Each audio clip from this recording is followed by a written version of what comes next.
even though you don't see what's going on, all you hearing it. Even still, like visually, it's gruesome, right? Yes. From what they're describing, because how it's they're more reacting to it. In your mind is more dominating than what they could show.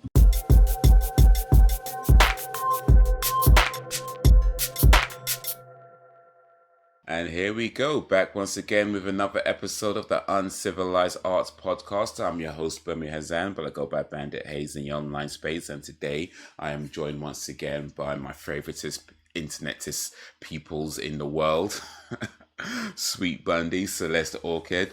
We're going to be talking about The Guilty, the 2021 movie starring Jake Gyllenhaal. I'm going to try and say his name correctly because his name gets mispronounced a lot. And I know the pain of your name getting mispronounced. So I'm going to try and get it right. Gyllenhaal. I probably butchered it, but anyway. But yeah, we're going to talk about The Guilty. Kind of a different movie to what we normally talk about. But, you know, sometimes you got to step outside your box. So we'll do that. We're going to get into all kinds of spoilers and what we think about it and all that kind of stuff later on. Before that, we'll do just a quick little brief non-spoiler review type opinion type thing. But before that, Celeste, how you been? What you been doing? Wagwan. I've been pretty busy with the kids. I just had a Halloween party. I know this is like future tense. And I've been watching lots of anime again. So yeah, not really loving what's out there right now. Just a little bored. Not really. No good animes then, or? I mean, I'm giving a lot of chances to different ones at the same time. So it's a lot of different buffet style, like, okay, I'm going to try this slice of life. I'm going to try this little bit of romance. I'm going to try this little bit of a shonen, like young adolescent style thing. And it's just like, you know, this isn't really working out. None of these are really catching my attention. And I'm trying to stay away from like the top favorite ones just to get a little bit of diversity. So far, I'm just like, meh. That's where I'm at. Yeah, I get that. It's just, yeah. I think sometimes it's like you wanna be different, right? You don't want to just do the same things over and over again. But then when you try to be different, it's just like you realize why you stick to what you stick to. Why they're the top animes of the season. Like, there's really a reason why they're popular. You know? I like that. Give me another one. Come on. Also, there was like, I don't know what this is, but there was a comedian show, like a variety show with these Japanese comedians speaking English that plays nonstop in my head now. So it's just hilarious. One of the best lines is, "Battle, please. Battle, please." And so, yeah, that's in my head.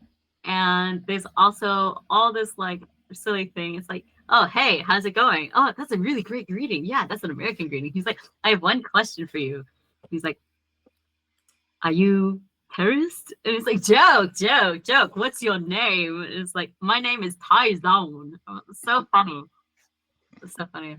Lots of reels lately, but still not as anime's not hitting it. It's getting a little sad. Oh, that's a shame. I guess everything ebbs and flows, so we'll see. Hopefully it comes back, or you know, maybe we just need to find better anime. We'll see.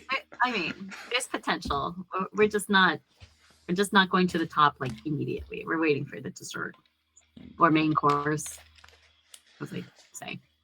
All right, so Bundy, what you been up to? What you been doing? What's been keeping you busy this past few weeks-ish? Month, maybe? Just working and dealing with some nonsense, but mostly work. Just working my ass off. And that's it. That's why I was able to relate a little bit to certain things in this film, which I'll get into later. Yeah. Hopefully you're not working your ass off to the point where you can't sit down. That'd be awkward. But you managed to, I mean, we're going to talk about The Guilty, so I know you've been watching that, but you managed to watch any other movies or shows or anything like that? Somebody brought to my attention the only anime that I've been watching, because I kind of fell off the anime train years ago. But I started watching season 2 of Go Go Loser Ranger. Oh my god! Is there a second season of that? That one's so Yeah. good. Okay, good. I I didn't know mean, that existed. I'm surprised because No, I love season 1. Season 1 was Yeah. so good. Oh my god, I didn't know that existed. I skipped it so I can watch some other things. So I'm so shocked. Oh, I'm surprised that you knew because, like, I keep telling people, hey, this is the anime that got me to watch anime since what, Demon Slayer. Yeah, it's good. I keep telling people the premise is it's like The Boys meets Power Rangers. It's definitely worth a watch. And people are like, yeah, okay. And that's it. But yeah. don't want to spoil. Oh, I'm not going to spoil anything. Oh god. Oh, But yeah, I liked it. I liked it. I mean, I haven't finished it. I'm only like 5 to 6 episodes into the second season. The only thing I'll say that's a bad thing, and you know, for me to only say this is the bad thing is a good sign, is it's a big downgrade for the intro and outro. Visually looks great, but the music, it doesn't meet that same level of the first season's intro and outro music. Oh, Like, the first season's outro was so good too. so damn. I watched it every Oh, single right. time. Every Agreed. single time. I usually skip that shit because I just want the meat of the anime. Exactly, right? Right? Yeah, that's how you I'm watch the same anime. way. You binge watch anime by skipping the intro and the outro. Yeah. Like, it's only good. You know it's a good anime if the intro is like slapped so hard that you can't skip it. Exactly. All these other ones, I've been skipping the shit out of it, so it's really boring. But yeah, oh my god, we have to talk about that in the future. Holy shit. Holy shit. Yes. Yes. Surprise. Shit, that might be the way to get you into The Boys. I mean, maybe. It's a lot of effort because there's like 4 seasons or something. I think it's 5 now. Well, it's about to be 5. It's going to be 5, yeah. Okay. We'll work into it. I know that The Boys is really popular. Mm-hmm. Okay, well, anyways, so you watched Go Go Loser Ranger season 2. Continue what you've been up to. That's pretty much it. Just that. I like it so far. So once I finish, I'll definitely give you guys, like, you know, letting you know, hey, it's a thumbs up or a thumbs down. Yeah, I'm just looking it up. They've got it. Yeah, just looking it up. They've got season 1 on Disney Plus. Yes. Did you watch it on like yeah? I watched it on Disney Plus UK, I should say, because Disney Plus is different depending on where you are in the world. I'm just surprised that they got it on Disney. Yeah, so they got it on Disney Plus UK. I guess Hulu might be on America because it's got a Hulu logo on it. So maybe in America it's on Hulu. But yeah, they don't have season 2 though. So I don't know. I'm gonna have to guess I'll find out somewhere else. But yeah, they got season 1 in the UK on Disney Plus for Go Go Loser Ranger. You know, I shouldn't be too surprised because Marvel Zombies was kind of, that shit was extreme. I was surprised that it went to that level. Oh, do you mean in terms of like violence and stuff? Yeah. Okay. Holy shit. Yeah, you know what though? Like, I mean, you can correct me if I'm wrong on this, but I get the impression that Disney Plus in America pretty much only has, let me not say children's shows. That's probably not quite accurate, but let's say teens and below. Is that right? Like for the stuff on Disney Plus in America, it's just like say teens and below, because like Disney Plus in the UK is just like whatever goes. You know, like it's whatever. Like it's kids stuff, it's adult stuff, it's swearing, it's violence, nudity. Like it's all there. You know, you know, it's all on Disney Plus. On Disney Plus. I mean, I don't know if I can call it porn, but there's definitely a lot of skin. You know, so it's all there. Like it's all there. But I feel like I get the impression that when I hear people from America talk about Disney Plus, it sounds like your version of Disney Plus only has like maybe teens and below content. But I don't know. Maybe I'm just assuming by how people talk about it. I would definitely disagree because how else are they going to have Keeping Up with the Kardashians and Grey's Anatomy on there? Wow, I didn't even know that. Yes, they have that on Disney Plus. So they definitely don't only have like baby like Mickey Mouse stuff. They have The Simpsons. So they have other things. I know I'm not in the USA right now, but when I was there, like they had to have like the ABC Family stuff that they used to have, especially like Once Upon a Time. That's more of an adult kind of TV series. So also Marvel counts. So Mm-hmm. Well, Okay, Disney owns so much that it makes sense for them to take advantage. I just thought, it's kind of hard to get over the fact that Disney always wanted that, squeaky clean image. So seeing them step out of that, it's like still a little shocking for me. But I guess I gotta get out of that old head mentality. Yeah. well, that's the thing because Disney owns ESPN, ABC. They own what is it? Is it Discovery or National Geographic? It's one of the two because they own some kind of like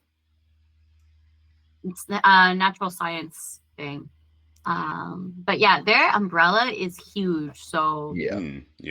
it's not For just sure. like princesses and Pixar and Marvel. No, it's and Star Wars. Like it's so much broader than that, and people don't. Disney owns YouTube, if I'm not mistaken. That's wrong. Google owns YouTube.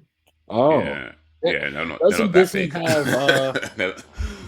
Doesn't Disney have something with YouTube? Because I remember YouTubers Oh, I complaining know what you're about talking Disney. about. Yeah, I know what you're talking about. It was a oh, this is back in the days of I forgot what they called, but they're basically like back in the old monetization days where you couldn't get I mean, you could get monetized pretty easily, but most channels weren't making a lot of money out of it. And there were these companies, I forget what they were called now, but what they would do is basically take you on and they'll rather than waiting for the YouTube payout where you might have to wait for like 60 quid or whatever, they'll pay you, as you go along.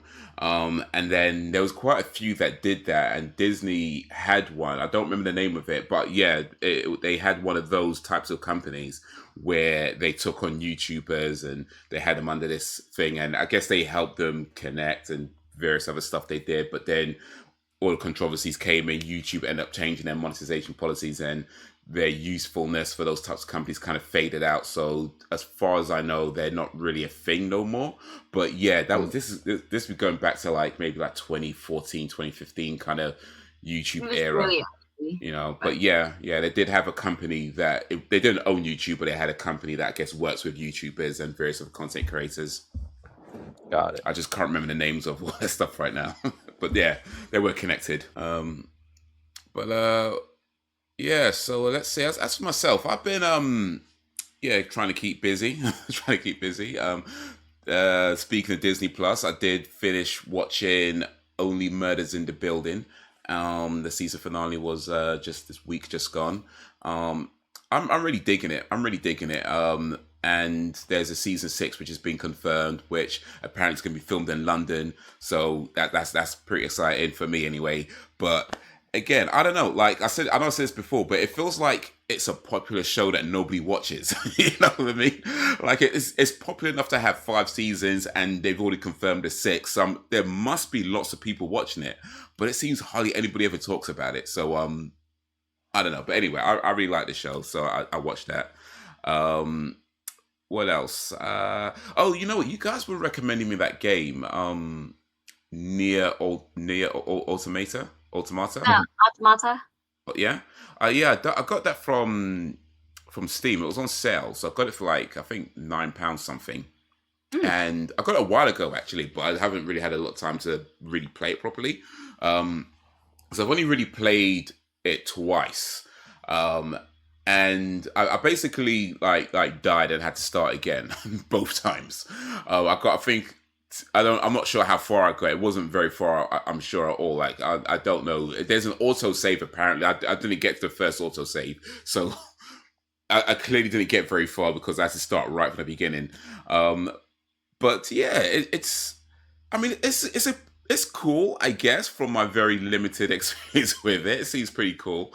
I'm not sure. I feel like I need a lot of patience for it though. Like I need to be able to find a time where I could just kind of sit down and have like maybe a couple of hours straight where I could just dedicate to it, or something like that. Which, I mean, I don't know if that's happening anytime soon, but I feel like it's a type of game that requires, that kind of dedication where you just need sort of time to play it, get into it, start again, play it again, that kind of thing.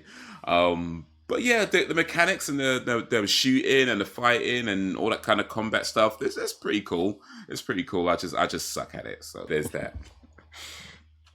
Yeah, I mean, when I played Nier, I took a long break towards the end. I forgot what happened that caused me to take that break, but I took a break. And it was no fault of the game or anything. The game is very good. And I hated on it for a long time, mainly due to the ending. But in retrospect, I realized that it was because I took that break. It's not a type of game that you leave alone for months and then come back and you're like, all right, now I want to finish it. And it's this long build and this drawn out climax. And drawn out, I don't mean that in a negative way, but that's the way I felt when I was playing it. I was like, what the fuck is going on? And I don't want to spoil the ending, but we kind of went over it last time a little bit, so I won't rehash it. But either way, you get to a point where you're like, what the fuck is this? At one of the main endings. And I was just frustrated. So I didn't play it. I watched people play it because I don't have time for that. 2 kids, right?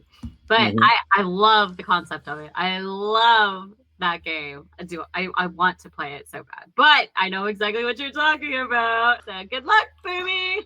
Yeah, I might have to do what you do and to watch somebody else play it. I might have to do that. Just find like a let's play or something and do that. I just don't have time.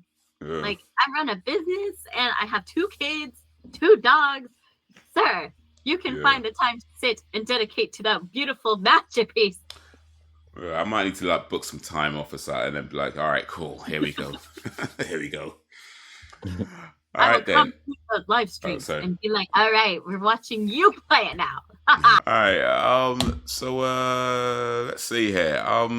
Let's talk a little bit about The Guilty before we get into the spoilers and all that kind of stuff. Let's just go over a few opinions of this movie since we're talking about I guess we're, because we normally talk about, I guess, like sci-fis or fantasy movies, things like that, like geeky type movies.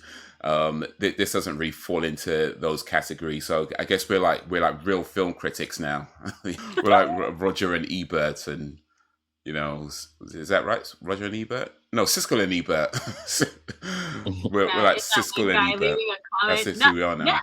There's that one guy who thought I was freaking dumb when I was explaining that I just didn't think the art attack scene was that big of a deal because the horse got sad. And he's like, oh, she don't know what she's talking about. Well, thank you. Oh, Mr. right. Yeah. I wanted to point that out really quickly, by the way. Yeah. No, that's cool. But yeah, I saw that. I was like, in the comments. You know what? I have a kind of a rule. You can let me know. Actually, before you get into our non-spoiler opinions, just real quick. But because I have a kind of a rule when it comes to comments, I don't delete comments, right? Unless it's like extremely rude, unless it's like really just like disgustingly rude, then I'll delete that. But generally speaking, people can say what they want, and I won't delete it. That being said, I don't reply to certain comments because I just kind of feel they're a bit off. You know what I mean? And that one was like, I'm not gonna delete it, but I ain't gonna reply to it either. So did you see what he wrote to me? I pushed out 2 pairs of children. 2 pairs of balls came out of my body. And talking about fucking sadness? Fucking sadness is carrying a living human in your body for 9 months, only for you to have to go to a hospital, have other people stare at your hoo-ha, and then the bowling ball emerges with full blood. Okay? I know about sadness. That horse was not fucking sad. Fucking depressing little bitch. Okay. No.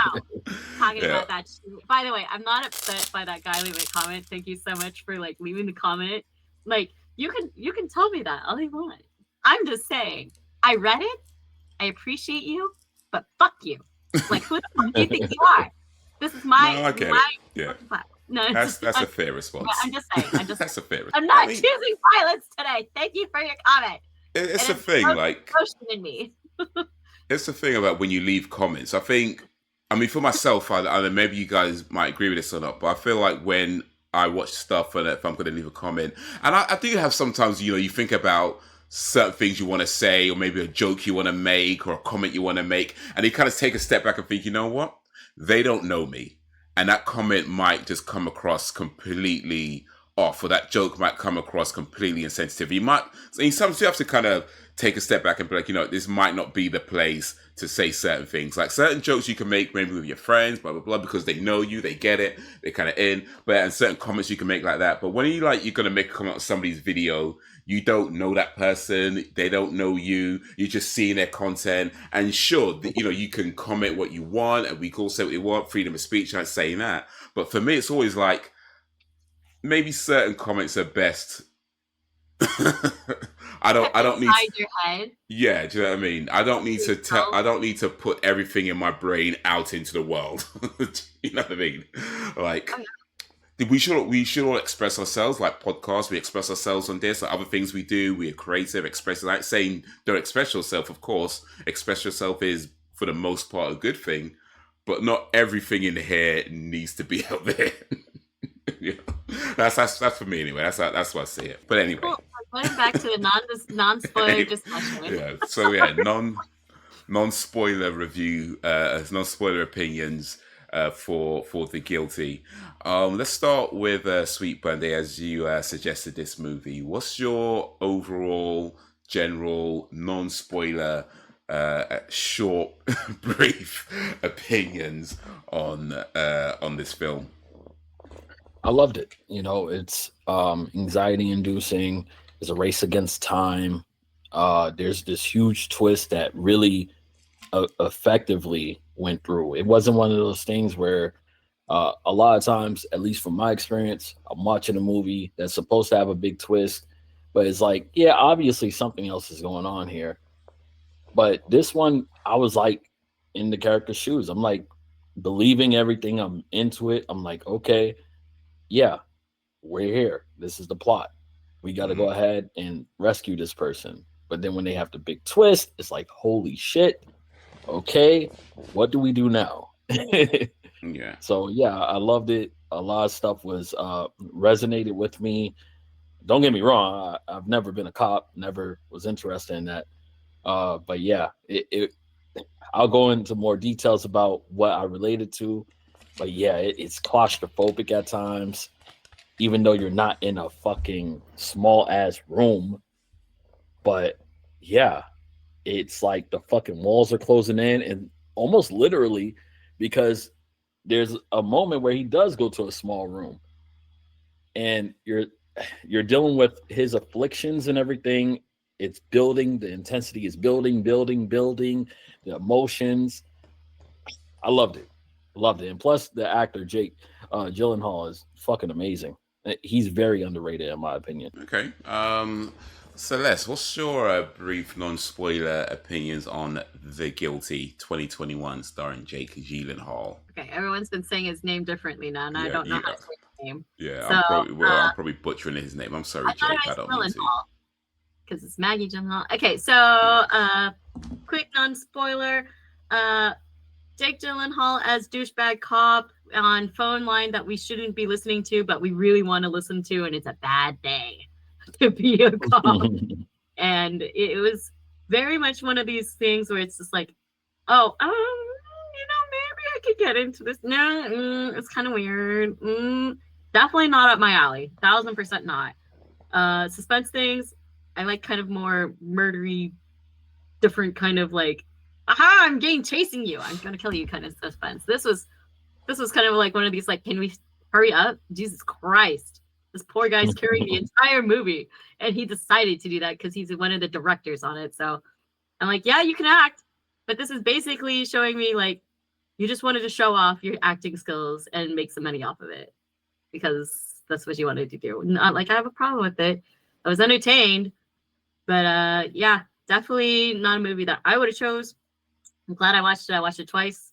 If I had to give it out of what was my rating system? Was it 5 or 10? What was it? The out of 5s? Yeah, Out forgot of about 5? that. Yeah. For the acting alone from just the main character, I'd probably give it a solid 4. Story wise, it is I researched this. It is a what's that thing where they like make it again? A remake. So it's originally a Danish movie, and so they remade it to be American. So I'm just like, I didn't watch the Danish one, so I have no clue. But for what it's worth, I think the movie was very well done for only having such limited actors and like hardly any props, quote unquote. And so, yeah, it was a good thriller. Not my kind of thriller, but I was entertained. And if you're into like hardcore acting, like he emotes a lot. This is your movie. I would give it a 4 out of 5. Okay. So real quick before I give my brief non-spoiler thoughts, just looked it up. According to Google Gemini, it is pronounced Gyllenhaal, and it's a Swedish origin. Gyllenhaal. So okay, we're always way off. Gyllenhaal. I haven't heard anybody calling him that. I have not either. Gyllenhaal. If I'm looking at it, because that would be the closest thing to Danish. Okay, so it's a Swedish name. So yeah, no. Gyllenhaal. Because that's close to like you. Okay, so as you all know, geography. Denmark is like right here, and then Sweden is like right here. The brother that's like above it. We actually share very similar dialects and pronunciations. Gyllenhaal, no. Yeah. But if you okay, so like if you're, I'm looking at his Wikipedia now. It's a Swedish one, which it has like the Y with the like little thing here in, and then hal. So, but there's other people that say Gyllenhaal. Yeah, basically everybody says his name wrong. That's what it comes down to. We're all saying his name wrong. Well, everybody outside of Sweden is saying his name wrong anyway.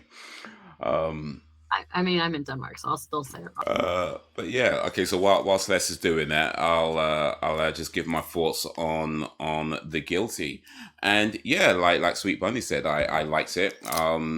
And like Celeste said, it's probably the type of movie I would have skipped. It's mainly because I guess it was the type of movie I would have skipped because I think. When you see it, it doesn't really look like much. And not to say that I've never ever watched a movie that doesn't look like much. I've watched plenty. But I think generally speaking, when you consider like time and everything, it's the type of movie I think you come across and you think, oh yeah, Jake, Gyllenhaal is in it. No, it's Gyllenhaal. Gyllenhaal. Basically like Yul, like Jul. Yeah. And he's a good chat, but then you can pre-watch it yourself, so now you'll know. Yeah. But yeah, he's a good actor. He's done some movies that I've really enjoyed over the years. So, but at the same time, yeah, it just doesn't look like a whole lot. So it's a type of film that I wouldn't watch unless it was recommended, and it literally was recommended. That being said, yeah, I did enjoy it. I thought it was a good movie, very well made, acting wise, story wise, the intensity, all of that was on point for me.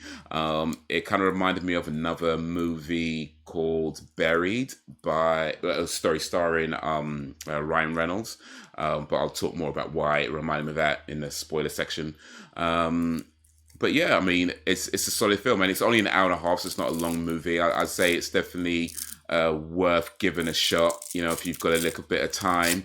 And yeah, you don't mind watching a movie that is, I guess, quite dialogue heavy, but still pretty intense. So yeah, I liked it. But now let's get into some spoilers. Let's get into what we really. Oh wait. Out of 5, I'll give it a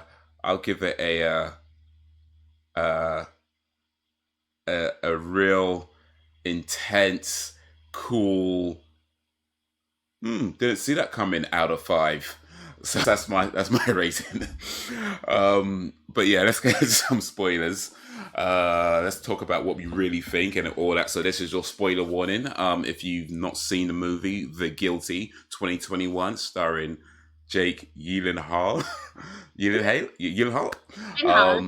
then you may want to watch that first and then come back to this part of the podcast. Or if you have seen it, or you just don't care for spoilers, then we'll continue. But this is your official spoiler warning. So, starting with Sweet Bundy again, as you recommended this movie, The Guilty. What was your biggest takeaway from this movie in terms of what it meant to you and what you felt it was trying to do? And I know you kind of touched on stuff a little bit in the non-spoiler section, but if you could expand on that and in how you related to it. I mean, for what I took away from this film is about ownership of what you've done, of your actions, because the entire time he's just, he has this act like, shit, I don't want to do this bullshit or whatever. But it was a punishment because of what he did. And, it's revealed later, yeah, he killed a kid. Guy was like 19, but still, he killed him. And that was his punishment. And he the whole time, instead of him just coming through, because he was going to go on stand with his partner and lie and get over, and it was going to breeze over. Even the sergeant that was on the phone with him, that was played by Ethan Hawke, he was just like, yeah, you got this. It's simple. This is just a run of the mill type of thing. Don't worry about it. You're just gonna be on the phone for a bit. Once we get the case done, it's over. But by the end, when he goes through everything, he's so defeated and he's so overwhelmed that he just realizes, like, yeah, I gotta accept this. I gotta take ownership of this shit. Fuck it. Whatever happens, but I'm not gonna lie and everything. There's not no huge speech about that, but that's just the way I took it. Because sometimes you do fucked up shit and you have to pay the consequences of it. And that's the way I took it for his whole journey throughout the film. I don't think he was trying to save her because he's trying to make up for what he did before. I think he's genuinely a good guy, but he did something fucked up, and he was about to do something even more fucked up by not paying the consequences of that. So, yeah, I really loved just the intense build leading up to that moment where it's this huge release of emotions. And even when he got the good news, it's like, that the baby was still alive. It was like, holy shit, the baby is still alive. And it's like, if I was in his shoes, I would say, listen, yeah, I'm going to confess. Because if you got first off, save the chick that you were trying to save the guy that you were trying to prosecute, but then found out that he was actually the victim, and then you save the baby and the little girl. That's too much good fortune. You don't walk out of situations like that where it's all, it's not clean, but everybody survived. And after everything, it's like, yeah, I'm not going to jeopardize that with some bad karma. Okay. Yeah. I get that. I mean, it was definitely, the whole thing what you said about, taking accountability, because, he's not really taking accountability for his actions. And he's in a system that somewhat enables that as well. He's had his friend, Gary, if I'm getting the name right, the one that he calls to, he sends to his house, and he's kind of getting ready to lie for him, and and so it's like, he's done this thing, and they're kind of, okay, we got this, we can get you off, and so he's in a situation, he's in a system where he doesn't take accountability, and nobody's getting him to take accountability. It's just kind of all enabled. So throughout the course of the movie, as everything happens, it's like when he realizes that he screwed up, he assumed that he was the one that, was hurting the children and, kidnapping her. And it's not necessarily you could understand why he makes an assumption just based on the call, but also it's like, you're a cop. You have this. You're the ones that you're supposed to maybe think about asking the right questions and stuff like that. But he's so kind of in his own mind about what's right and what's wrong that he just kind of went in, and even calling the guy and saying people like you should be executed, like things like that. It's all in this kind of arrogant, self-centered, kind of mindset he's in, and then by the end of it, it's like, yeah, I screwed up, and I need to admit that I screwed up, and I just need to tell the truth, and come whatever may, So yeah. Celeste, what was your biggest thoughts on this movie as the type of movie that you probably wouldn't watch but watched it anyway twice? What did you take from this film? It was definitely the descent into madness from someone who knows that they did wrong, but they didn't want to face, punishment. They didn't want to have the consequences. They didn't want to be held accountable. And then it's like, but you're still upholding the law. You have to do the right thing on helping these other people, which he did end up taking it out on a lot of the callers. He's like, no, fucking man. Like, I'm trying to talk to this little girl. I'm waiting for this other car. This one chick has been abducted. And there was that whole thing of like, I'm trying to save someone to fix the wrong that I've done. So him trying to make sure that he stays on shift, even though his shift was over, to make sure that he fixes something bad that can erase what he's done. So it's really this crazy obsession of trying to make sure that this one thing goes right, because he believes it's a kidnapping, when really it's not. It's so much worse. And like, I was just like, oh my God. God, that's not like hearing about the baby part fucked me up. I was like, I can't. And I was like, snakes? What the fuck? And I was like, what the fuck does she mean by snakes? I was like, she took it. No. So I was not okay, to say the least. But yeah, it was just Jake Gyllenhaal's descent into madness over what happened unknowingly and such like that. So I just was like, I really didn't like the mother's acting, by the way. Like, I know it's a phone call kind of thing, and you do so much, but just the way her delivery was and her lines, like, yeah, I guess that you're supposed to be off meds, but now she sounds high. She's got a little girl, and she's sad, and she's scared.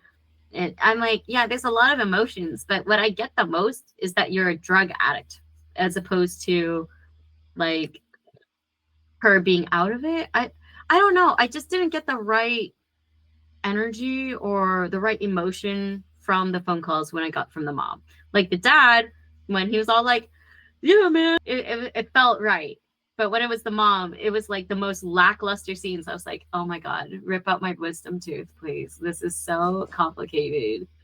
I don't want to listen to her. And even little girl Abby on the phone, I was like, okay, I can believe this. This sounds like a scared little girl. And I'm just like, okay. So, like, yeah, I just did not like the mom scenes. And that's supposed to be carrying a lot of the movie. I'm just like, oh, dear God. This is really... Maybe it's just the first time when I watched it. No, the second time, I still did not like how she's like, oh, it's gonna be okay. Oh. I'm like, did you take, like, what did you do? You're clearly off your meds. There's no reason for you to be acting like you're high. So, I don't know. I'm really on top of a bridge. Everything is so small. I'm like, are you just this loopy? Is this what the character is supposed to be? Because that really just was not it. I'm like, I'm not asking you to be super attentive. I'm not asking you to be perfectly like sane in the head, because you're not supposed to be. But I didn't expect you to be this kind of like, oh, I'm being taken away in a car. I don't know what kind of car it is. And so it just felt really weird. And yeah, I did not like her role. I did not like how she was presented. They could have had something so much better than that.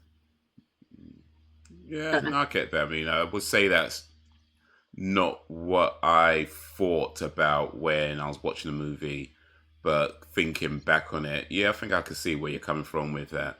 If she's off her meds, then, but then I guess they don't want to go too crazy, because like she also needs to be somewhat believable as a sane person who's been kidnapped. So I guess you can't have her going too crazy, certainly not right away, because then it's just kind of like, oh, it's just this crazy woman calling rather than, oh, this is a woman in distress calling. You know what I mean? So, but yeah, I guess it's a balance they try to try to traverse. Um, but yeah, I think for myself, like I was saying before, like the intensity of it, I really liked. And so there's a film back in where's it gone? 2010. It's called Buried, starring Ryan Reynolds. And I just felt it had a very kind of similar storytelling style to that movie. By the way, have you guys seen Buried? I don't think so. Let me look it up. Yeah. Well, I won't spoil that movie for you, but it's basically Ryan Reynolds in a box for the whole movie. Nope, I've not seen it. Yeah, and if you was to say like, okay, here's a movie, it's one guy in a box throughout the whole movie, it doesn't really sound like much, but yeah, the intensity is there, just like this, like, and it's a lot of the same sort of techniques as well, with like phone calls, and most of the actors are voices on the phone. In fact, literally all the actors are voices on the phone except for Ryan Reynolds in this one. That's maybe the one difference, is that this movie had other people that you actually see, but not many. There was like Manny and the sergeant, and a couple other smaller characters. But it's really Joe's perspective throughout the vast majority, and everybody else he interacts with, on vast majority of people he interacts with, voices on the phone, as far as we see them.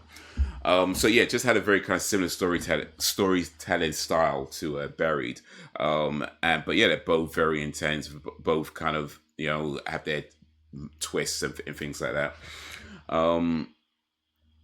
And yeah, I just really liked how they did that twist in the end, because as you're watching it, at least for me when I was watching it, it was like, yeah, she's been kidnapped and he's trying to help her out, and he's really invested in this, and you don't really understand fully why that is. You just assume, okay, yeah, he's a bit bored doing his job, but ultimately you kind of, at least this is my thought process.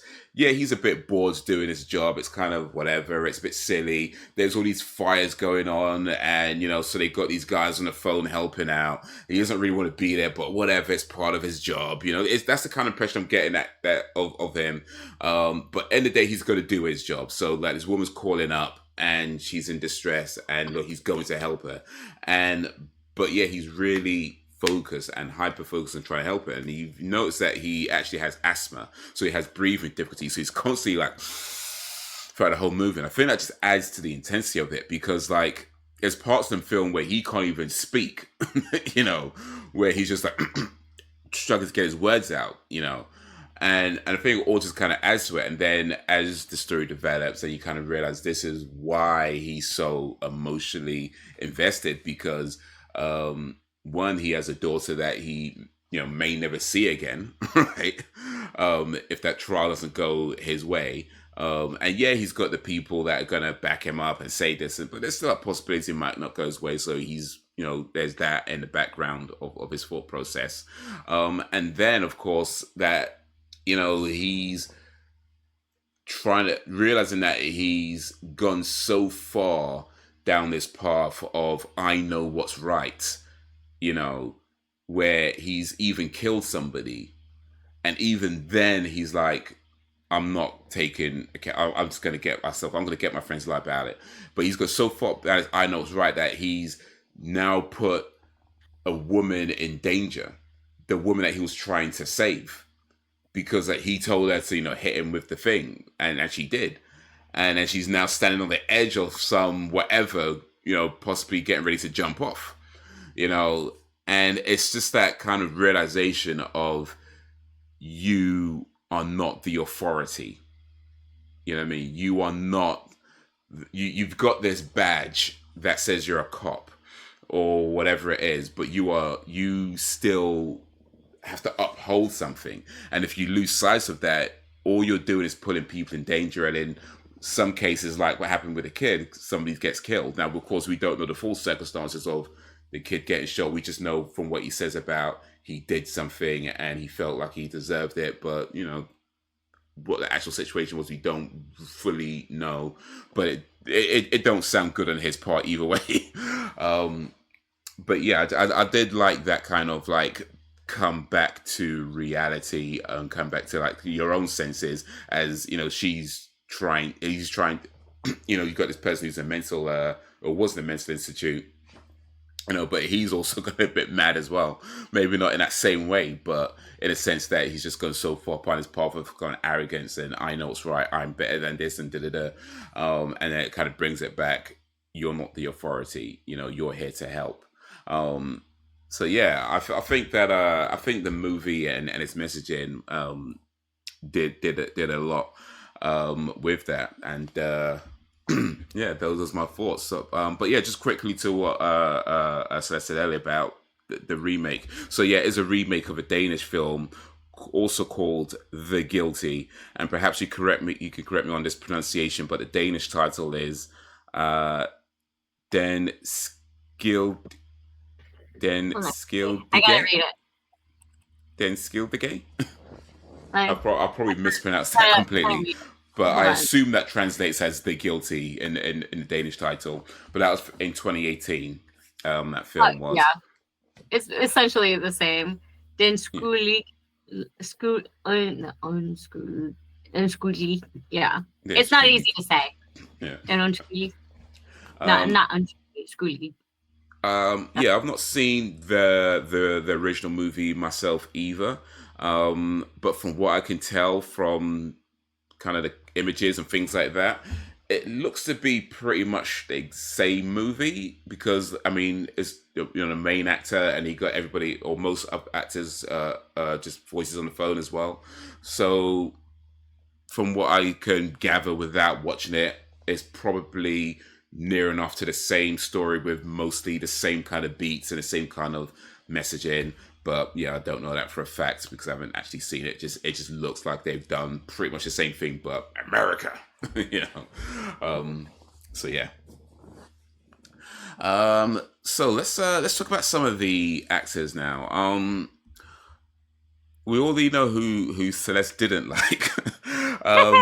How about somebody you did like? Who did you think was a standout actor, standout performance in the movie for you?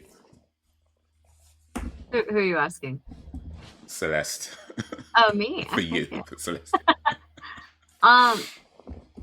Obviously, main lead like really carried the movie because he was that. But I think like a lot of his cohorts that were actually police officers really seemed to be just like really were in the mindset of being like a normal police guy or a police officer. I don't want to police guy. Because it's like the one chick who came in, it was like, do you want to run by that again? Like giving like a check to Jake Gyllenhaal or Gyllenhaal. I thought that was really funny because he's like, you got to lose the attitude. I was like, oh, I didn't expect that to come out. I bet that was improv. Because like no one else really had those problems. You saw this guy next to him that's like, hey man, you're still on the clock. Like he wasn't busting like his ass and being like, okay, I gotta go over here and do. He's like, 911 to emergency. Yeah, I'll put you through. He felt like a normal phone operator as opposed to like Gyllenhaal was really like hardcore about it, like so emotionally charged, and everyone else was just like, dude, I'm just doing my job. You don't need to be so hardcore about it. Like it's probably just another meth head on the line, okay? Like, it's fine. Don't worry about it. Just brush it off. It's another day of work. We do this all the time. And I think it was really nice to have them like just do mundane police work as police jobs. So I think that was really good acting. Now, what was it? Who was the dad? Henry. Henry, yeah. So Henry, I think he did a great job at voice acting.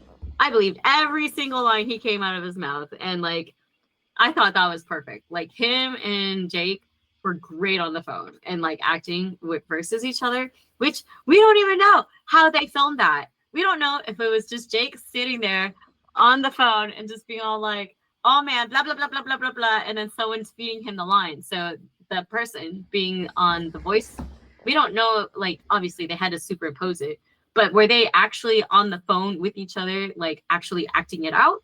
I don't know. So I know normally when you do voice lines, you're inside a booth. So I'm just like, ooh, that's gotta be hard, to be able to voice and watch his reactions and engage it, or like vice versa, because it's not real time. I don't imagine that it would be real time unless they were on set talking to Jake. So yeah, Henry did a freaking good job. So like I really liked all the other like minuscule like police officer workers, not necessarily like big lines, more than like one or two, but the ones that they did have is just like kind of made sense. But Henry, yeah, great, so good. I thought it was perfect. I did mention like the little kid, but I'm just like, it's a kid. Yeah, I don't think that would be any different. But it wasn't like one of those like, my daddy's gay. I don't know if that was like a real child acting that. But I mean, if it was a real child, it was a child, I believe, actually. Christiana Montoya. Here we are. I think she was quite young at the time. I mean, this is like 5 years ago, nearly like 4 or 5 years ago. So, but yeah, I believe that was a real child actress. Oh my god! So she did a pretty good job with like the lines that she had. Yeah, just the mom just did not like it. So, according to Google Gemini, in terms of how it was filmed, it was filmed during COVID, during a COVID pandemic. Apparently, the director, Antoine Fuqua, was directing remotely from a van called Color Space. And the phone calls were done via Zoom. So, yeah, they did that. They filmed it in 11 days during COVID, using Zoom calls. I ain't mad at it. I would say this though, because there's a few. I remember during that pandemic, and so this was social distancing was a big thing. I remember there was like a few like music videos and a few TV shows and things like that came out at that time or sort of shortly afterwards, and you could watch it and it felt like this is a pandemic movie. You know what I mean? Because people just are naturally spaced apart, things like that. The people are naturally further apart than they would normally be. This didn't have that feeling, so I thought they pulled it off. I was not the whole time. It did not occur to me that 2021 it would have been filmed during the pandemic, and I thought they pulled it. This did not come across as a COVID movie to me at all. So yeah. Big up men like Antoine Fuqua for pulling off a COVID movie and not making it look like a COVID movie. Bundy, who for you was the most standout actor or actress in this film? I mean, Jake won 100%, but I have different opinions about the actors. Like at first, I was turned off by the way Emily was delivering her lines, but then I started having flashbacks about somebody that I knew that had some mental issues, right? And not to speak too much about their business or anything, but during some of their hysteria moments, they had similar line delivery. Like when she was like towards the end, when she's like really popping in and out of that delusion of her baby, and she's talking all soft and shit, sounding like she's high. Yeah, I actually had, the person I was talking to was sounding like that during some of those moments. And the first couple of times that it happened, I thought they were acting. I thought they were pretending. But then I realized, oh, shit, you really are. this is something that you're actually dealing with. And I don't mean to I'm not laughing at it. I'm laughing out of disbelief. So yeah, watching this for me, like during some of these moments, was very uncomfortable. Where, again, I don't want to make it seem like my job is as intense as a dispatcher. It's not even close. But I can relate to where there's like, even when he's taking the calls, and there's fucking calls like the guy who was high. He's like, yeah, I'm freaking out, man. He's like, well, you shouldn't be doing drugs. It's like, yeah, wasting time on this fucking call. And then right after that, the guy with the prostitute. He's like, I'm not getting out of the fucking car, man. I think Bill Burr did his voice. I'm not sure. That's correct. First, I love Bill Burr, but I just wanted to say that real quick. But yeah, it's about siphoning through the bullshit you get when you have these type of jobs. Like for me, I went from being on the sales floor to being on the phones, right? So I know which customers are full of shit. So some customers will call in and say, oh, well, I didn't know the warranty went like this. Shut the fuck up. You knew exactly what you were getting into. Stop wasting my time. Stop wasting my fucking time. You fucked up. So that intensity, that frustration, and that just being tired of it and not accustomed to, because you got to realize, like, even this is why I loved when you mentioned his coworkers' reactions versus his reactions. It's perfect because you have people who are used to that role. He's not used to that role. He is used to being in action on the fucking streets and doing what needs to be done. And when people call in with this bullshit, he can already see through it, and he's not used to it. These people, like his coworkers, they take advantage of that. They're like, oh, I got a time waster on the phone. Yeah, let me stretch this call out so my ship could go on faster. I'm telling you. And that's what I related to. Even like in the very first scene where he's in the bathroom, he's just trying to have one fucking moment to just take the damn asthma pump and collect himself. This guy comes out the toilet after no shame, just blew up the damn toilet, comes out, hey, it seems like all those fires are kind of crazy, huh? Like, shut the fuck up. I'm trying to catch my breath. So that's, yeah, I don't mean to ramble, but this whole storm of moments and everything, it was resonating with me in my own type of way, where like I could relate to it in this way, I could relate to it in that way. And the actors are just so damn good, even the ones who were in the background, even the sergeant. Like when he gets the call, he calls his fucking daughter. He goes to call his daughter. She doesn't pick up. So now he has to go back to work. You already tried to take your 15. Now that shit's gone. So now you gotta sit down and go back to work. Now you want to call back. Now you want to fucking call me back. Really? And then you try to take the call real quick. Guess what? Hey, you ain't supposed to be on the phone call. Now, the guy who I felt sorry for, and I might get his name wrong, I think it was Manny. That's the guy that was sitting next to him. The one He's next to or near him. Yeah. He's like, hey, man, everything's okay. It's like, fuck you. Yeah, Manny got it pretty bad. I was like, damn, man. And he never did get that bit. Yo, you know what was so funny about that shit is because he was like, yeah, man, I know I'm an asshole. He's like, you can see Manny like, you damn right. He's like, we should go for a beer sometime. And then he goes to handle some emergency. He's like, hey, what about the beer?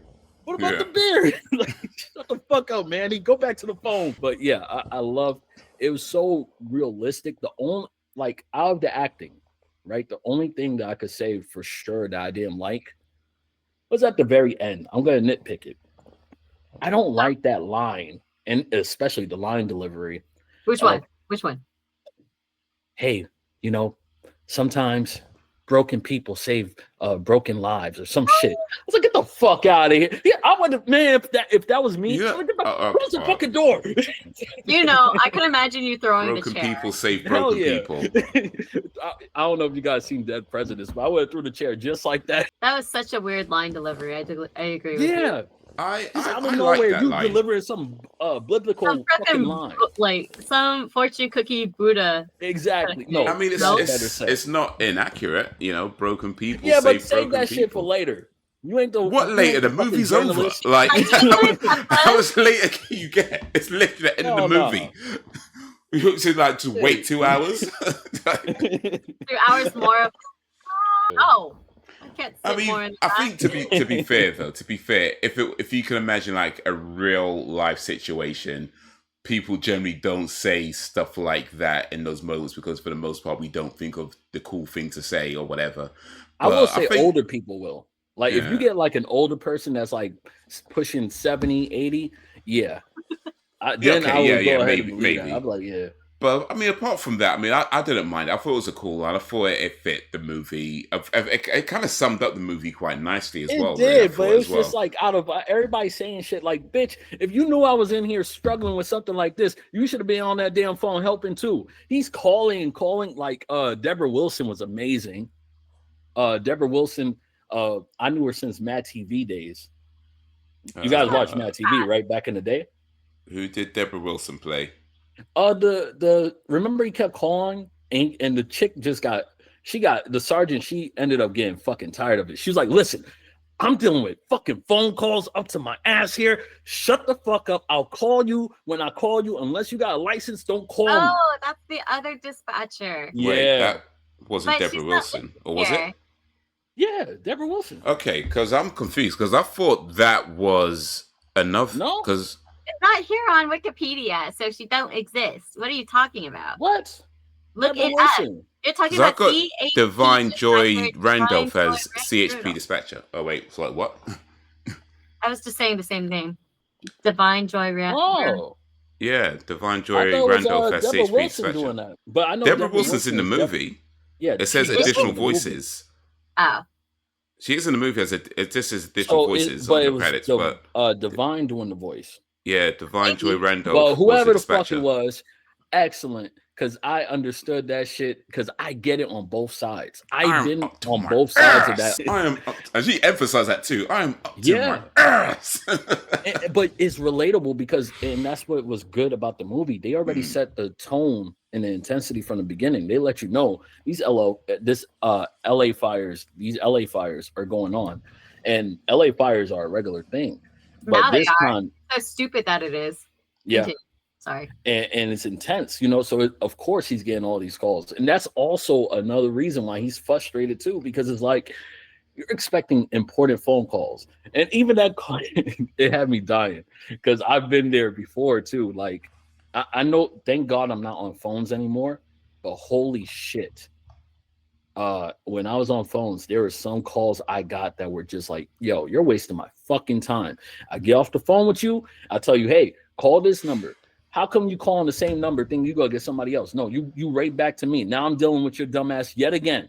And I'm telling you the same shit. Get the fuck off my phone and call the number I gave you. That's it. And that's how I felt about that guy where he was like, hey man, I crashed my bike. Get the fuck off the phone. Where's Emily? Where's Abby? Where's Emily? Everything. But that twist was amazing. I wish I could experience that twist again for the first time because it was so like, wait a fucking minute, what did you just say? It's like that meme that they've been showing around lately. Since the Fantastic Four movie came out, and he was like, man, that was fantastic. And then he turns to, what did you say? Say that again. Man, I love this twist. This twist I didn't see coming. For sure. No, I did. It got me for sure. But for me, I would say, in terms of like standout characters, CHP Dispatcher, Divine Joy, Randolph, and I'm not gonna lie, a little bit of a bias in there because she's in Only Murders in the Building, which I've been talking about for the past few episodes. She's in that too, and she's great in that as well. But yeah, just I tell you what I liked about her character. Maybe not, and to be fair, she's not the only one that does this, but Jake's character Joe, he's very kind of in your face sometimes and arrogant, and he's super mean to Manny, right? And I don't get that he's arrogant though. He's definitely arrogant. Like he kind of like sees his way as being the right way type of arrogant, But yeah, he's a very angry kind of mean character, loses temper real quick, that type of thing. And I feel like characters like that, people like that, need somebody to just like stand up to them. And there's a few instances where that happens, like the sergeant, of course, stands up to him because, you know, she's in charge, you know. And then, Divine Joy's character just like does it as well, where she's like, you know, I'm up to my ass, you know, you do your job, I do mine. Like, just let me know, like, this, you know, you're not going to shout at me and get me, you know what I mean? This is what's going to happen. But what I liked about the character as well is that although she showed that frustration in how he was talking to her, she still does the job. You know what I mean? And she still does what she needs to do. And even at the end where she's like, you know, congratulations, good job, Baylor. You know, like, you know, there's no kind of animosity in what she's saying. You know what I mean? It's not like, I hate you now. So it was just like, look, you're out of line and I'm going to put you back in line. And once that's done, we're just going to continue as the job. You know, it's like professionalism. You know what I mean? It's like, here's the line. You stepped over the line. I want to put you back over the line. Now we're going to do our job. So yeah, I like the character, and yeah, big up Divine Joy Randolph, because yeah, she's in Only Murders in the Building. How many times do I have to say Only Murders in the Building before you guys would actually just go watch that show? By the way, because it's a really good show, and I don't want to be the only one watching it. But yeah, I mean, I didn't take that he's been arrogant. Like, I just took it as frustration, because it's like you're, you know, like I said before, you're siphoning through all the bullshit of what's coming in, all these mundane phone calls. And it's like, here's some serious shit going on. I need you guys to kick into high gear. And it's almost like everybody's so lax and exhausted and tired, like fucking zombies. It's not, I never took it as he knows better. It's just more like, yo, we actually have something actually going on. And if we don't do anything, they're fucked. This girl's gonna die. Her daughter's all fucking by herself. The baby too. He just wants shit to get done, and it feels like everybody's dragging their fucking feet, telling him to calm down. And I've been there where not to that level. Nobody was gonna die. It was dispatch or ambulance dispatch shit. But I've been but that's part of the arrogance, though. It's like what I'm dealing with is more important than what you're dealing with. You know, that's when it comes to it. You know? Yeah, but that's not it's not arrogance. It is. It's more like it's absolutely arrogant. It's like to assume that my situation is always more important than your situation. Because I mean, yeah, it sounds trivial. Somebody crashed their bike or whatever, but at the end of the day, they still need help. They still need help, and it's not his job to decide, you know, what's more important. Fundamentally, yeah, this is a big thing that he has to deal with. I'm not suggesting that he should just blow it off. But fundamentally, his job is to help people, and he has to do that. Like the way he's just kind of blowing people off or you know, go you know, they still need help. You know, it's like the whole thing about. At the end of the day, if somebody fucking crashed their bike and they got enough health to go ahead and dial, say, "Hey, man, yeah, I need some help." You know, right? But you don't know that. That's how he delivered the line. Yeah, but he sound like, if I'm in danger, first off, if he's able to even call himself, he's not in more danger than this woman who just stabbed her baby. Right, like, and that was the whole thing. Those are two different. He didn't know that at the time, right? And even if he didn't know that, all right. So then who's to say that the guy on the bike didn't have more going on that we don't know about? Well, he didn't fucking open his mouth. But guess neither what? Neither did Henry. Couldn't say if she. All right. So before the twist, let's say Emily is calling the phone. She's with this guy who's a known criminal, and he already knows, okay, this guy might have a weapon or whatever. I want to ask you this. I'll ask you straight up. You're a dispatcher. You get two calls. One guy, hey, man, you know, I crashed my bike. I'm kind of hurt. Yeah, you know. Or the chick that calls you pretending that she's talking to her daughter at home just to go ahead and get on the phone with 911 because she needs help, but she can't because the person she's with, who is a known criminal, might have a weapon or something and doesn't want her calling the police. Yeah, I would love to know that you would help this. No, I'm not saying no. You miss what I'm saying. They both need help. Yeah, they both need help, and it's not his place to decide who's more important. You know, because fundamentally, like, because here's the thing: that lady called in and she's pretending to speak to her daughter on the phone, and he was initially going to blow it off. He was like, "Oh, whatever, there's this silly call, you know, da."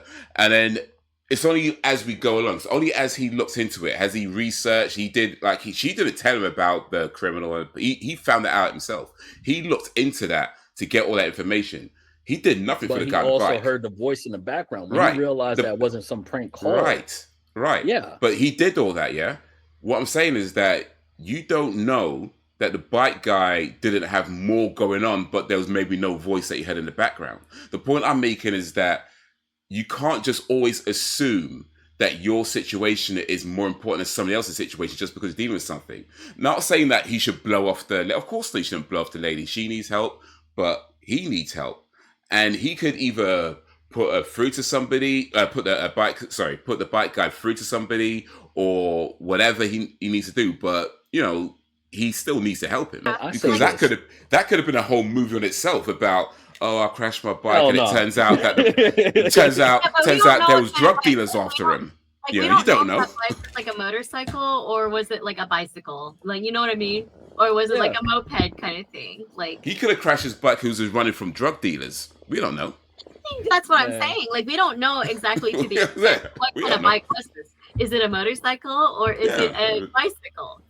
Like, I crashed my bike. That's kind of open. We don't know if he has a concussion or if he broke his leg.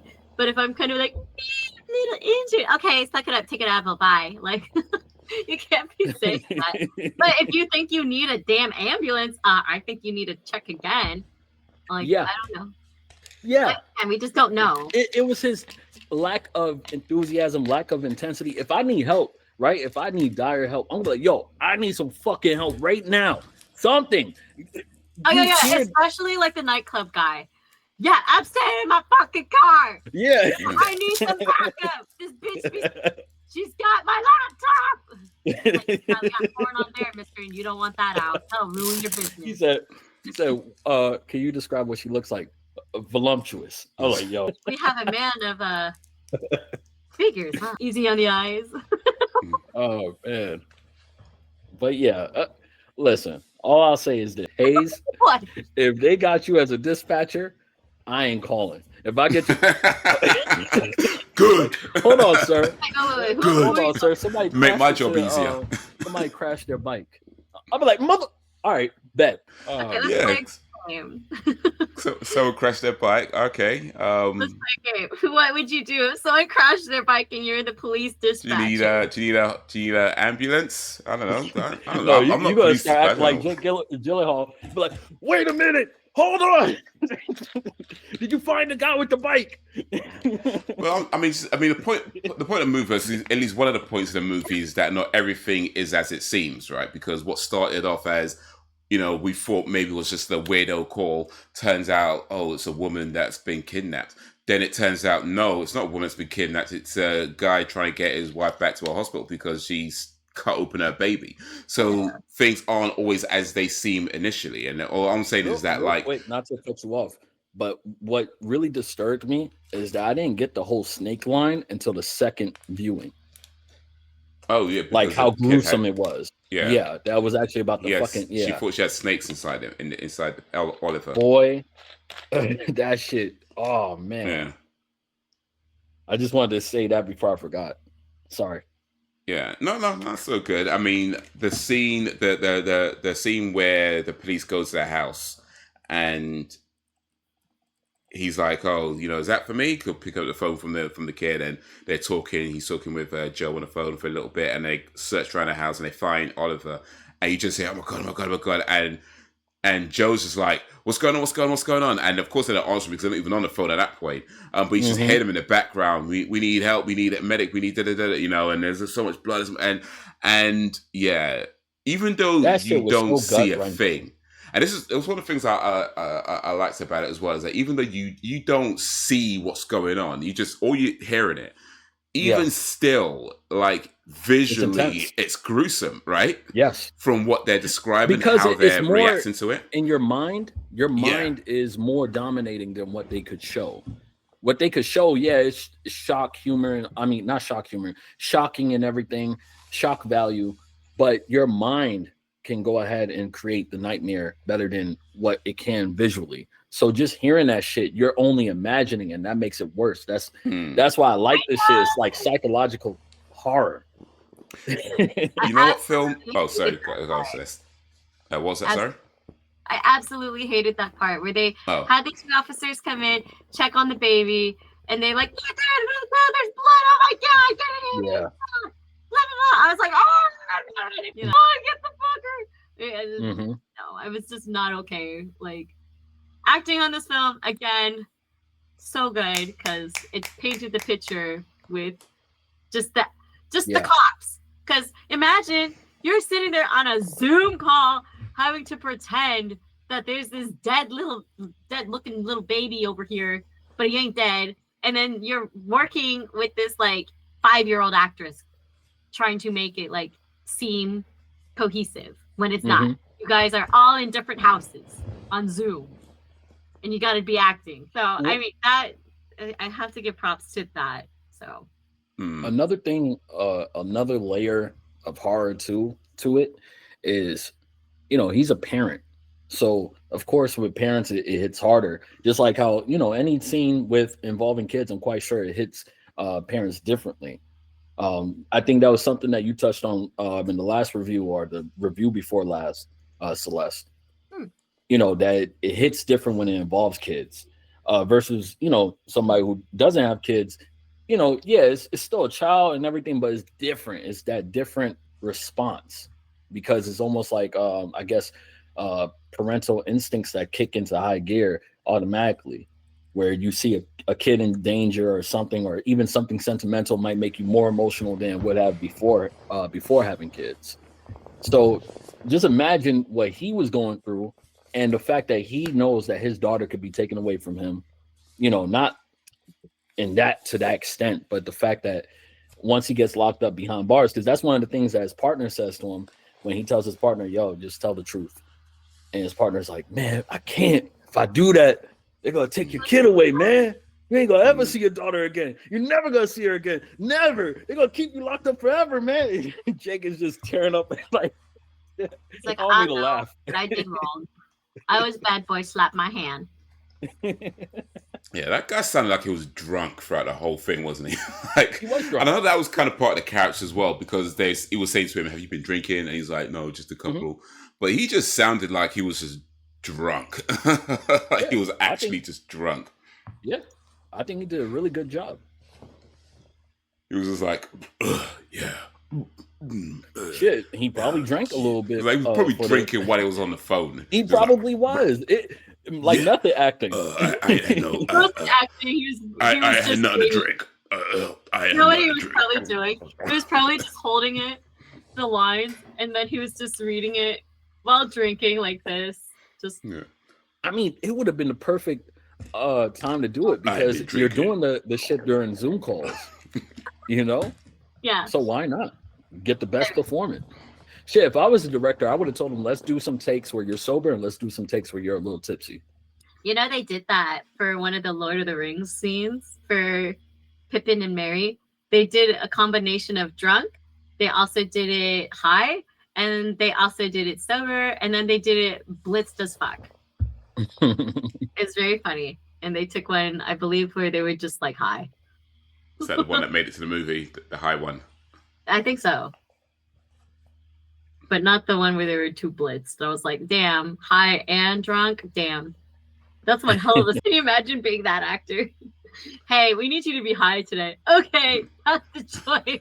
Well, absolutely. Hilarious. But yeah, there's something that came to my mind real quick when we're talking about, you know, the scene with the cops finding Oliver. And although they don't see anything, it's still kind of visually in your mind. There's a film that I think does that kind of thing really well that I won't say it's an underrated movie, but I don't think people appreciate it for what it does. You guys have seen Reservoir Dogs, right? No. Okay. Again, it's not a movie that I would normally watch. Bundy, I know the movie that you're talking about, but I haven't seen it. Like I haven't sat down and watched it. I have not seen it. this is a classic movie by Quentin Tarantino from 1990 something. I think what's his name from The Walking Dead, Norman Reedus.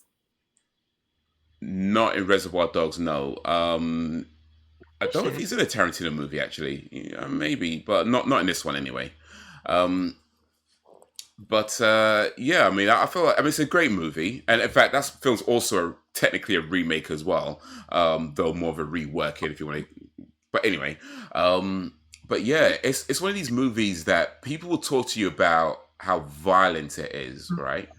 Mm-hmm. But a lot of the violence isn't actually shown. But when you watch it, you feel like this is a violent movie.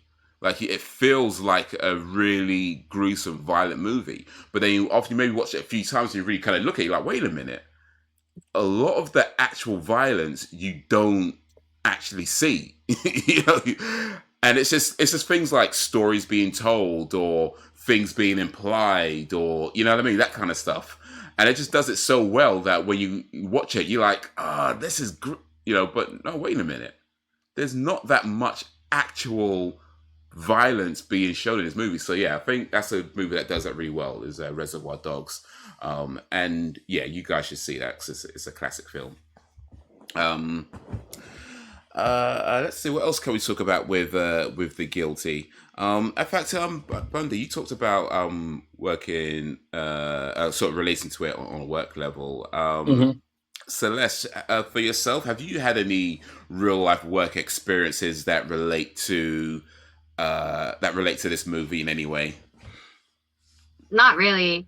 Like the closest things maybe is working retail. I used to work at a vitamin shop, but even then it wasn't like immediate, like, oh, I gotta help this person and they're wasting my time, or like, oh yeah, da, da, da, da, da. I mean, there were some times where I would get heated on the job where someone would really question my knowledge on vitamins and health in general. And they're like, oh, it's just because of your genetics. Like, you don't have to try hard. I'm like, you don't even know me. What the hell? Fuck you. Yeah. Like, you're coming into my store and I have to be treated like a lesser human because I'm Asian. No, I still have to work out. Like, yeah, if I don't, I'll put on the pounds. I'm Filipino. I'm not like, other Asians. Like, hi people, lady boys over there, they're thin and they could pass as a woman because they don't got no curves. And women might not have any curves either. That shit will make me into a pear. I'll be huge. So yeah, I had to run. Yeah, I did martial arts and freaking ballet to keep a good figure. So it's just like, look, asshole. So I get some of it, but like the whole other parts, like, not so much. So it's not like, oh yeah, being on the call and having to direct people to other people. It was more like at face value. But it wasn't something that I could really just like throw myself into those shoes. Like I see himself like probably as a parent, yeah. But it's just like, okay, if I were to off someone, would I be okay with it in trying to not get out of it? And I'm like, first off, I'd be good and not get caught. Secondly, you're a cop. You're supposed to be justice. And if you're not upholding justice, then you're doing a bad job. So it's just like, should have just, I mean, you got to take a moment. You got to have, I feel like his bros don't actually got his back because like, they let him, they couldn't calm him down. So like a lot of people are able to calm me down, which is fine. It's nice. So I don't really feel like I relate too hard in an aspect other than like not even the mom. Cause like, I'm not delusional like that. I am delusional in cosplaying, but when it comes to my kids like that, I don't have that problem. So it's really hard for me to get into that unless I like see the script and try to become that character. But to pull from real life experience, not much. Okay. Yeah. I mean, for myself, I have worked in call centers, many call centers in the past, so I could definitely relate to that bit and to what Bunny was saying earlier about dealing with people that you find frustrating or talking nonsense. Yeah, I've had that. I've had that as well. So I'm not even like saying that. Oh yeah, it's I get it from that perspective that you get calls from people who just you just don't want to deal with. You don't want to deal with at all because one, you don't really want to be doing that job, right? There's that fact, and then two, it's like they're just talking nonsense. And especially like when I worked in sales, if you talk to somebody and it's clear they're not actually wanting to buy anything, they're just like, yeah, you're taking money out of my pocket now. You know? Yeah. So yeah, I totally get that. I totally get that frustration. But yeah, that's why I wouldn't want to be a call dispatcher. I wouldn't want to do a job where you actually have to help people no matter what. Like, I actually thought about getting that job one time. Because if I was doing that job, I'd probably end up shouting at people too. And like, but that doesn't make it okay. Yeah. No, you have to keep it cool to get them to the right people. Absolutely. And I'm absolutely not the right person for that because I lose my cool all the time. I mean, if y'all guys heard of the real life situations where a dispatcher just hangs up on people, I would have been in that controversy for sure. I don't got the patience. Like, I don't got the patience. I don't like people. So if you're yelling, I would. All right, I get it. I get calm. All right, fuck it. You get 3 tries. You want to try again, motherfucker? I tried. Yeah. All right, that's strike one. All right, you want goodbye. Some help? You want an ambulance? Be nicer to me. Try again. Say please, motherfucker. They'll be like, Celeste, in my office now. Don't fucking be back on my line. I would have been fired. For sure. By the way, Bundy, was it a call center that you worked in as well? Or did I miss here? It's so weird. In short, they introduced a call center into my company to pretty much just take all the calls instead of doing local calls. Like if somebody intends to call this one location, they end up calling all over. So it's like an in-store call center. Okay. And it was infuriating because there's this mass confusion. These people are not aware that they're calling a mock call center. So they're confused, they're frustrated, and they're giving you attitude. And they're like, just put me on the phone with my store. It's like, I can't do it. I can't do it. What the fuck do you want? What do you need right now? I just want to know if this couch is on sale. No, call back. But nah, it goes into way more frustrating times. There's frustration with coworkers, managers, and this, that, and the third. And of course, it's never on the intensity as it is on a police dispatcher job. Never. And I don't mean to convey that in any form.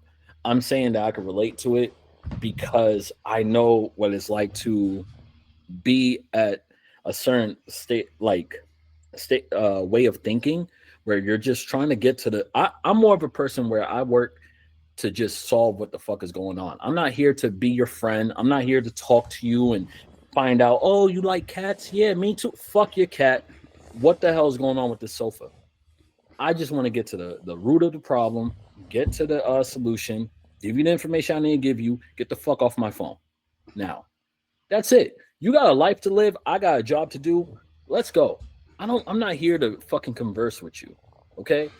So, yeah, I get it. And then you got these other people who don't sit there and like, yeah, I have a dog too. No, you fucking don't. Get off the phone with them so you can take the next call. So you lied about having a dog. Just lied about having a dog. Like, why? Because all right, so this is the strategy. Why would you do that? The reason why is because if you stay on a call with one person and it's not a bad phone call, you get to only have that call.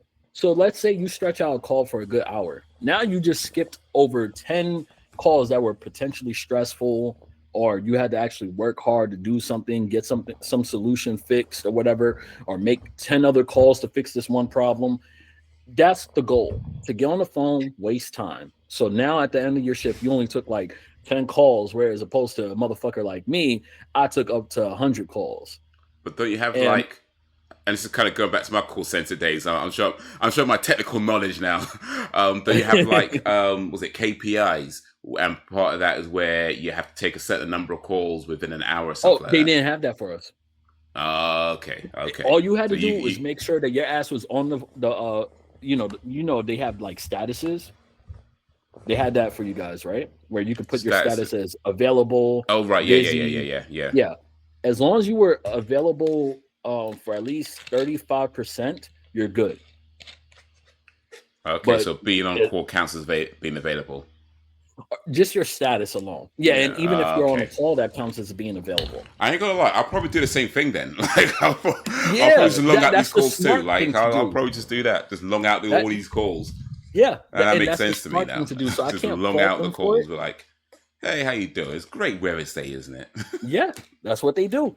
But Is it a free phone again, call for them as well? Like for the customer, is it free for them to call? yeah. Oh yeah, they definitely long it out because they ain't paying anyway. Like long out every call. You get paid either way. I'll take one call a day. But that's the smart thing to do. However, with me, I don't like being on the phone with these motherfuckers. I'm gonna tell it to you straight. I'm not gonna sugarcoat it and be fake to you guys. I'm gonna tell you straight up. I do not like talking to these motherfuckers. I don't care whether they buy this or buy that. I still get paid by the hour. I don't care. I'm not on the phone to help you through therapy. There are times where I'll calm down and I'll talk to somebody. I could tell that they're going through something. There's been times where somebody got on the phone with me and they said, unfortunately I have to cancel this order. Okay, what's the reason? Well, just had death in the family. The person that I was buying it for, they died unexpectedly, and I have to plan for that, blah blah.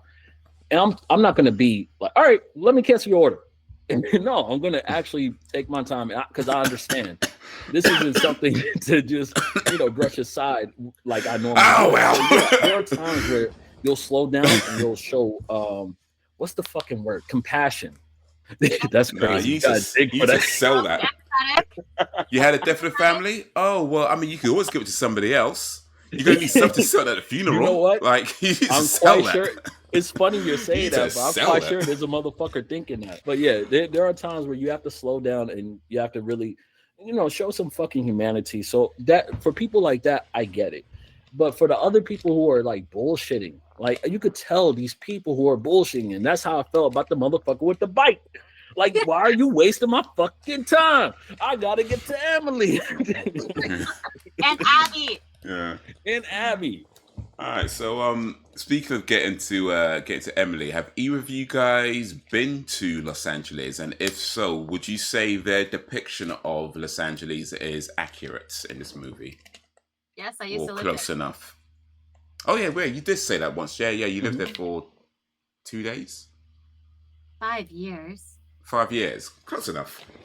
Yeah. It's a close guess. I was there before all of the fires. I was in, I got my things done, and I'm out. So yeah, it was pretty accurate. That's like the one thing I can relate to: geography. Don't look this up, but is Patton State Psychiatric Ward a real place? I should probably look this up right now. But is that a real place as far as you know? Because the Wells Fargo bank was. I honestly don't know about that. It might be because the Wells Fargo building is real. Oh, that's completely real. I know about that one. Yeah. I'd never been to LA, but I spoke to people in LA. I knew like several people from LA. But yeah. Now, you're talking to someone that lived there, and it's me. Yeah. Look at that. Yeah, I think it is a real place. Yeah, it's a real place, Patton State Hospital. And even some of those actors, I'm quite sure that they know about LA. Like, I'm pretty sure Bill Burr lives in LA. He's fucking hilarious. I love that guy so much. Oh, he's a funny dude. He's so fucking funny. Okay. He's like, you need to get out the car. I'm not getting out the fucking car. Yeah. You need to break down the door. Right, yeah, looking at glove box. I don't have no warrant. I'm going to get in trouble.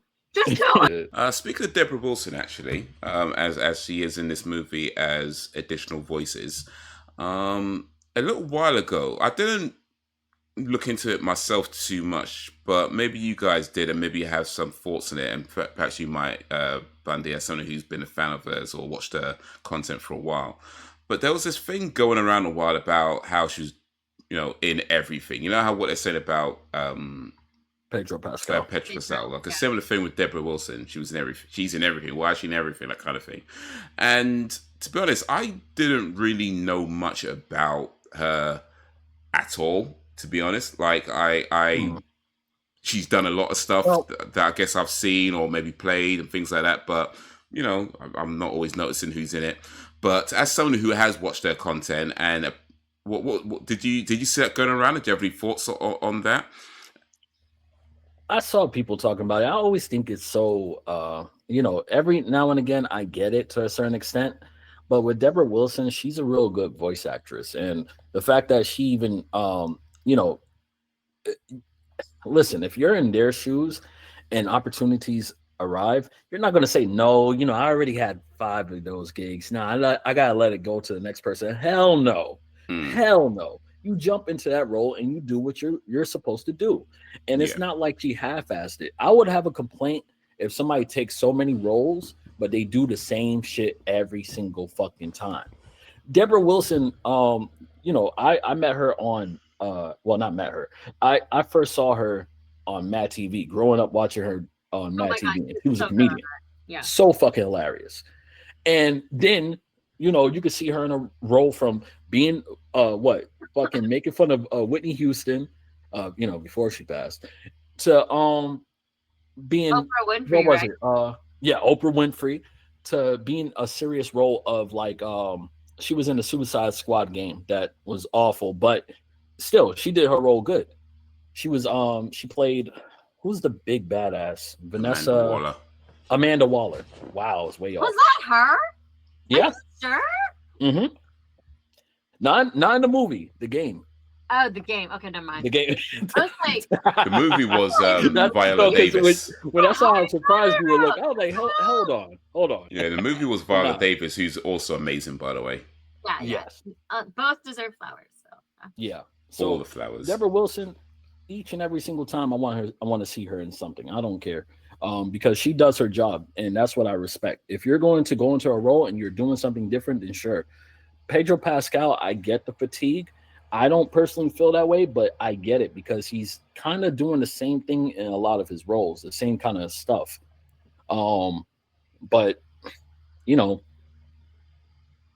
Deborah Wilson's not giving me that effect at all. Yeah, I mean, my opinion is kind of, I guess, to say with Pedro Pascal and anybody who's doing a lot of stuff is like, if you get like you just said, if you get opportunities, take it. I mean, I personally hadn't really noticed, but then again, a lot of it is voice work, and I'm not always looking up who's doing the voices and things. So, you know what I mean? It's like I don't see why people. I mean, people complain about stupid things anyway. So it's just one of these things that people are bored going around, and you're like, all right, whatever.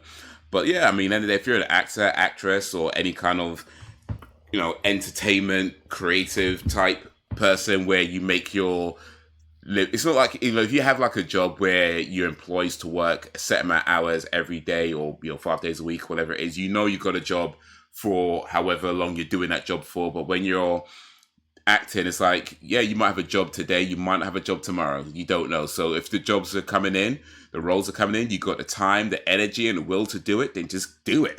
Exactly. Keep doing it, because one day the roles will stop coming in, and you're gonna wish you saved your money. So exactly. Like, look at Macauly Culkin after he got out of his child star era. Lots of people didn't want to hire him, and he had to work on making himself big. Yeah. Yeah. He had. Did he have other issues or something, or parents or something? Alcohol abuse, I know. Yeah. I believe. But I mean, that happens to a lot of child star kids. Like, once they grow out of that and they go through puberty and everything, they're just left to fucking rock. They don't really get to transition, especially if they have this image.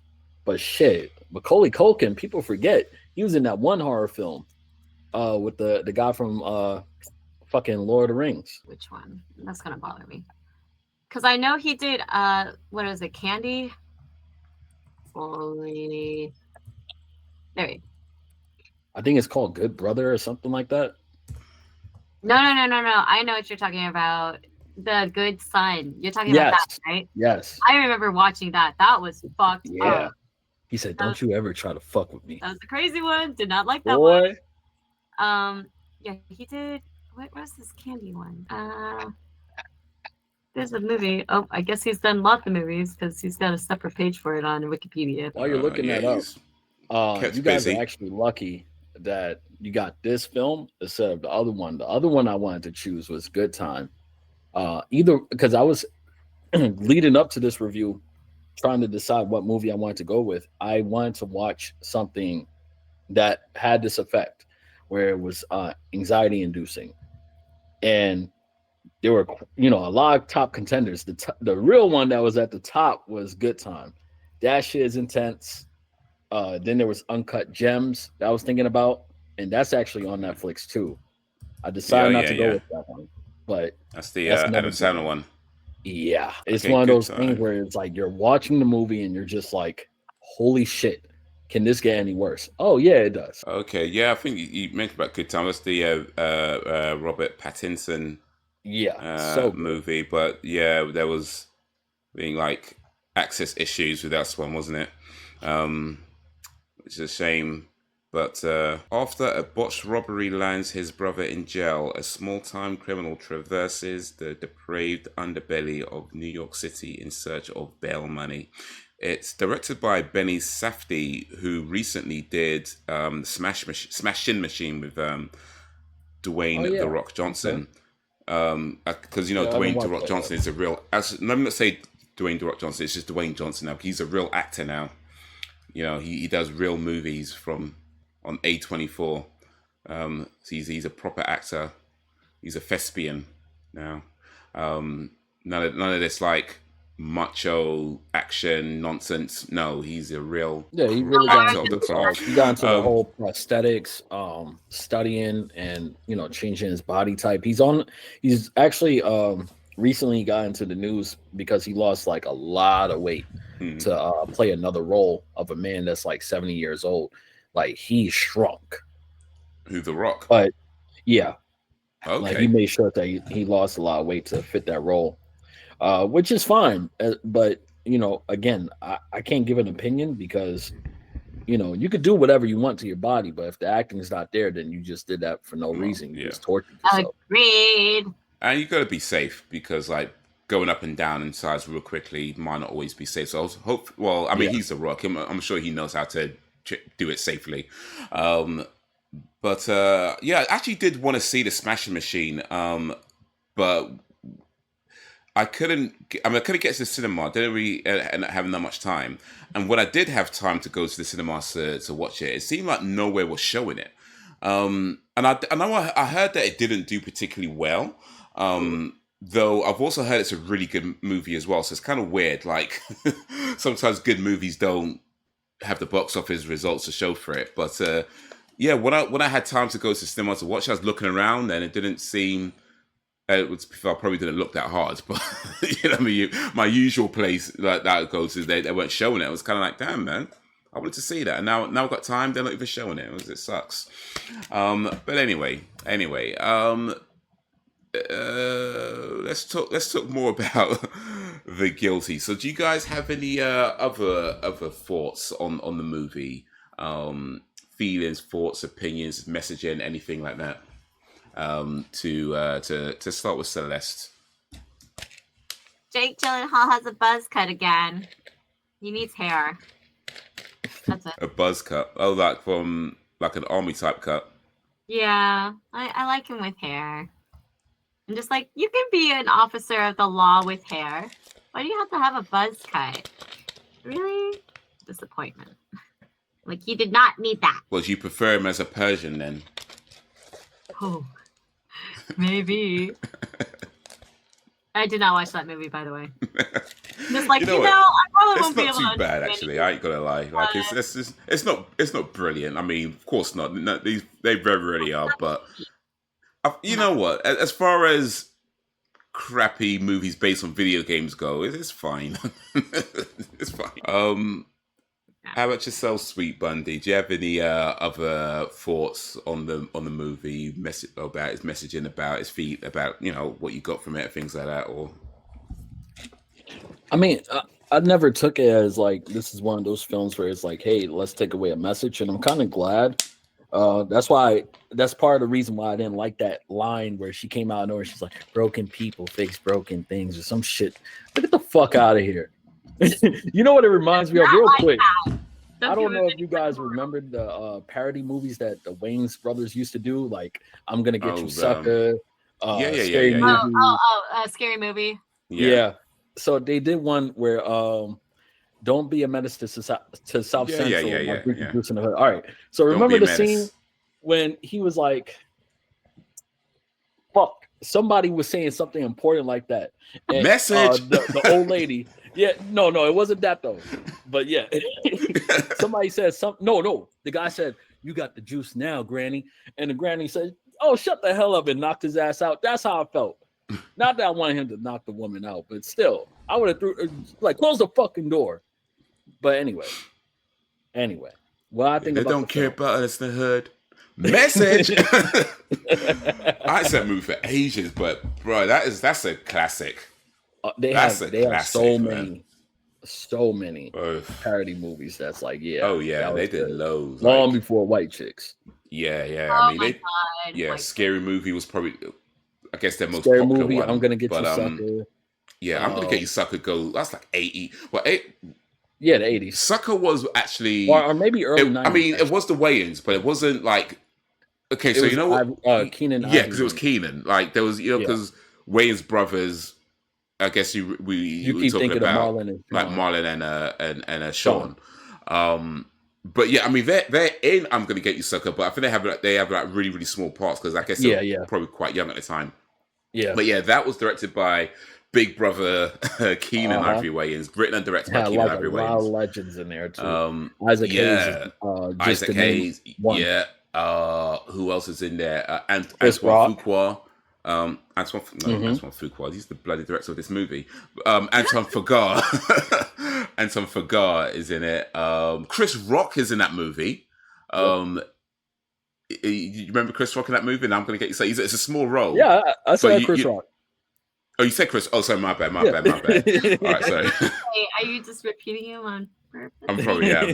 You know what? We're just mishearing each other. Like we had this at the beginning. we're not hearing things and mishearing things. So it's like, all right, the whole podcast is mishearing and not hearing stuff. But yeah, that's a classic movie, man. I remember watching that like years ago and just laughing from beginning to end. Film, Steve. Oh, I'm forgetting the guy's name. No.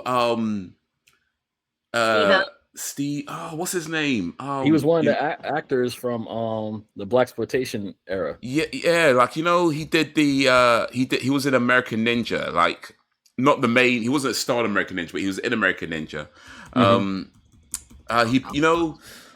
Flipping hell, man, Kung Fu Joe. I'm gonna flip this up. Listen, I'm gonna have to look this up. I watched a lot of movies before my era, but I didn't remember a lot of names. Like Isaac Hayes, everybody knows. Who? Steve James, yeah. When he Kung Fu Joe, Steve James. I'll just look it up. Yeah, that part when he's like. When he's on the phone and all the police are coming up to him and all the surrounds are coming and all the police come up to him and they they got like their guns whatever and he's like, he's like just you 57 punks against me, Kung Fu Joe, Master Karate, Kung Fu, and a whole bunch of shit you ain't never heard of. That part, oh my days, you know what? Flip it out. I'm sorry, I know we're supposed to talk about The Guilty, but you just brought me some memories. That part when Isaac Hayes. Oh yeah, when they're getting ready, and he's gearing up, and he's got like the guns, he's got the grenades, he's just stacking. Like he's got a gun in the ankle, and he's got the grenades, he's got the rocket, he's got rifles, and he's like zipping. He's got more guns, grenade bombs, all that. He's just stacked. And then one guy's like, "You sure you got enough?" He's like, "You could never have enough." And he's walking. Wait, don't say the last part though, because what we need to do, we got to go ahead. Next time we do this, we got to show Celeste the clip. Because a lot of these jokes are so good that despite them being from a different era, they still hit. For real, I might have just dropped a few spoilers in there, but I'm telling you, that film is so funny. Like funny. Yeah, you should. Classic, man, classic movie. Yeah. But yeah, definitely look that up. Movies like that anymore. They don't. Yeah, I mean, you know what though? Here's the thing about that as a statement, because I know a lot, and it's true, they don't make movies like that anymore, and I know it's something that a lot of people say, and I say it, but also I feel like, of course, I mean, they shouldn't make movies like that anymore because they're done. You know what I mean? They've done that. And I don't think so. It's they have remakes all the time. You can keep telling the same stupid story. Right, but even remakes aren't like the original. You know, anytime you get a remake, well, for the most part anyway, I guess with The Guilty, they made it the same, or potentially made it the same. But I mean, generally speaking, remakes are, especially when they're like 10, 15, 20 years apart, the remake is almost nothing like the original a lot of times, right? So like, and even though it like kind of pisses people off, I feel like it kind of should be that way, because fundamentally a film is going to be a reflection, like it's like a snapshot of time. Like any kind of piece of art is like a snapshot of that moment, and it's trying to capture, you know, what they're trying to do. I know you mentioned a little while ago about movies not having meanings. I actually believe that every movie has a meaning. Every movie has a message, and it's not always obvious. It's not always in your face. But I think every movie, even the dumb, silly, stupid movies that we just laugh and don't even think about, even they have meanings and messages, because they're pieces of art, and somebody's creating that and they're curating it in a way to, you know, whether it's to make you laugh or to make you think or to create certain feelings, you know, so there's always going to be something there. And yeah, you're not always going to get it. You're not always going to see it right away or whatever, or, you know, maybe it's just buried under mountains of very poor filming techniques or something like that, you know, but I do feel like everything has a message, everything has a meaning. And so when you remake a movie, you have to consider things like, well, what are you trying to say with this that's maybe different from the original? And that's one of the reasons why you get, I think, at least to my mind, one of the reasons why you get remakes that could be vastly different from the original movie. And of course, people watching it, they're pissed off because it's nothing like the original. It's like, well, it shouldn't be, because then you just managed to re-release the original and it'd be a lot cheaper. I mean, they do that with video games. They're like, here's the HD definition remake. Oh, yeah.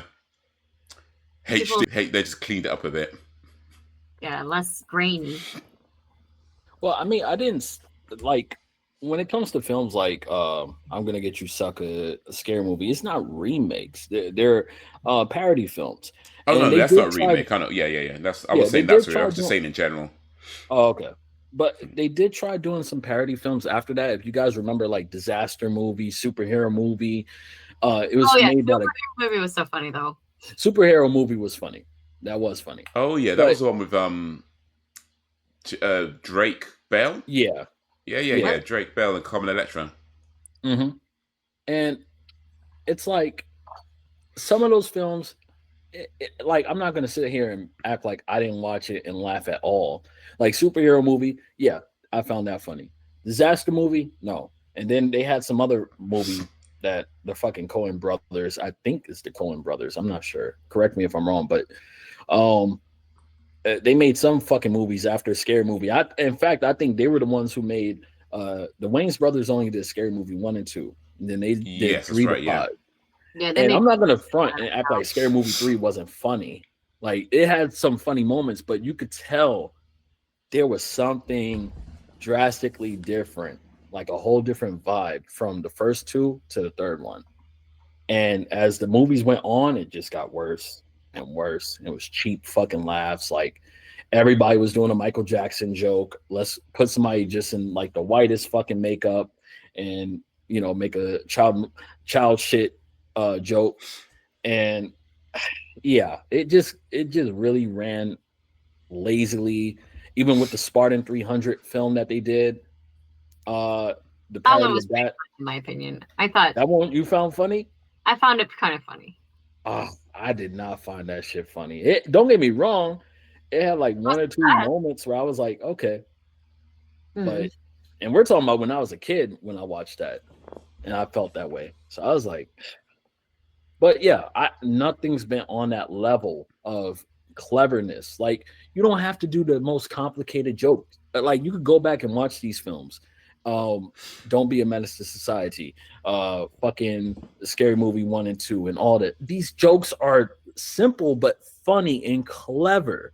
Like the fuck from Scary Movie 2, because they had the commercial from Nike where the basketball players were bouncing the ball and they were playing the music to the basketball sounds and shit. That was a popular commercial. So then they made it into a fucking parody in the movie where all of a sudden they start doing that shit, and then it just ends with him hitting himself in the fucking nuts with the balls. That's funny. It's Also, funny. the fact that he was upside down in a wheelchair. Oh, yo, I forgot about that moment. No, that shit was funny. And they were shaking their face in front of the fucking camera and all. Yo, no. Speaking of that, I know we're getting off topic. Apparently, the Wayans brothers has reunited for Scary Movie 6, and they have started filming. Yeah, last month. Regina Hall is back. Anna Faris is She back. better? Yeah, at least that's what I'm hearing anyway. So I think a lot of the original cast are coming back. At least, well, so I've heard anyway. I mean, I guess there's some things. I still hope they get the guy confirmed. from the third, like the rest, starting from the third to like 5 is like the white guy that was dating Anna in the movie. I hope they get him back. Yeah, I like him. Let's see what's his name. I don't know. Was it Scary Movie 7? You said, by the way. It's 6. Oh, 6. Okay, because I was thinking, because I know Scream was like the main one that they parodied, and there's a Scream 7 coming out so as well. So like, I was thinking, like, are they on the same number now? No, they're not. No, they're one behind. They're one behind. But yeah, all right. Well, Celeste, real quick, I've got some homework for you. No. Don't worry. I think you'll enjoy this homework. I want you to go to Amazon and search I'm Gonna Get You Sucker, because they have it there. Now, it is one of the paid ones on Amazon, but there's an option to watch it on MGM Plus through Amazon. And as long as you haven't had MGM Plus before, you can get a 7-day free trial, which means... Oh, you're making me do actual, like, work? God damn it. Okay. Yeah, I told you homework. It's homework. But yeah, if you go to Amazon, you might be able to watch it there for free on through their MGM Plus service, assuming you haven't used the free trial already. Look, people here on the internet watching this podcast, we are here about supporting proper licensing and movies. You don't have to listen to how we're saying about how we're going to go about our ways of watching our things. Oh, that's legit, by the way. You can watch it legitly with a 7-day and then cancel my thing after 6 days, or after I immediately watch it. Create a second account and that's watch part it. of the rules. Yeah. You can cancel it before the 7 days is up, or if you want to, you can let it renew at $5.99 per month after the trial, or you can rent it for £3.49 or buy it for £8.99. I ain't gonna lie, it's totally worth it. It's totally worth buying, but if you want to try it before you buy it, you can do that. I'll figure it out.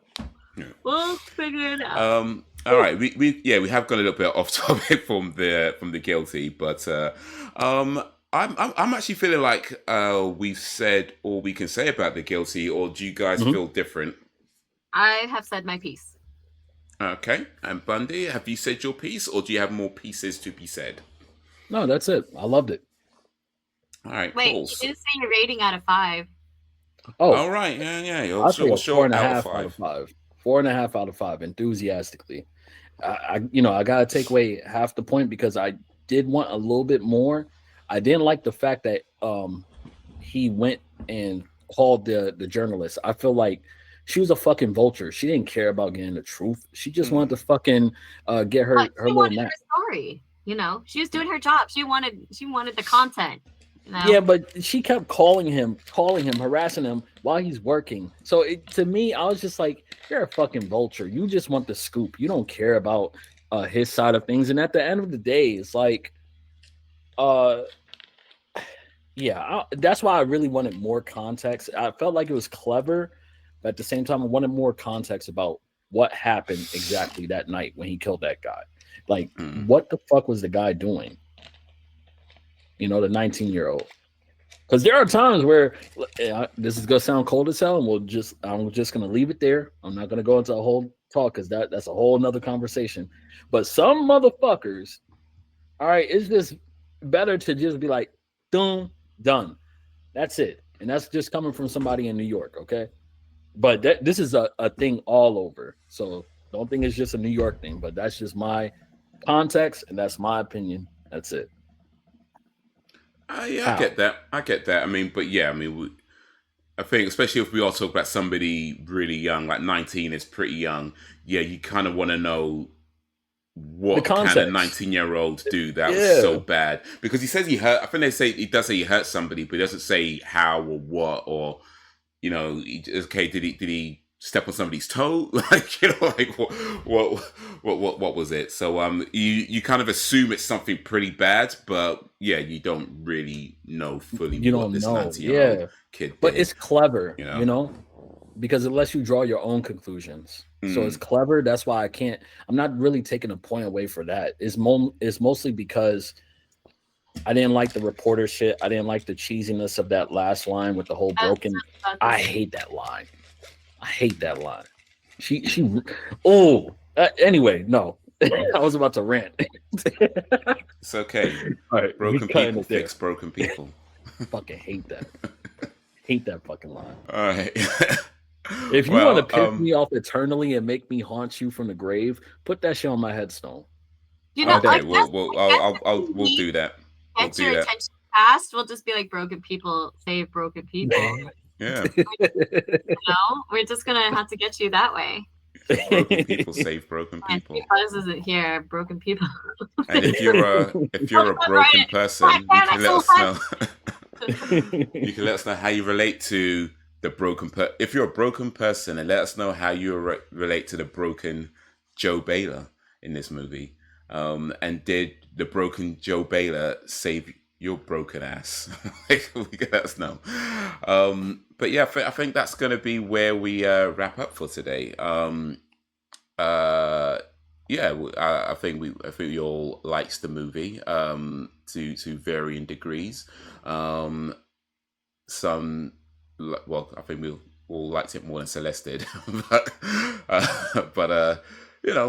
nobody hated the movie, so we're at least on the same page, unlike the last movie. But yeah, we're going to end that there. So if you have any thoughts on The Guilty, whether you agree, disagree, have any other thoughts, let us know.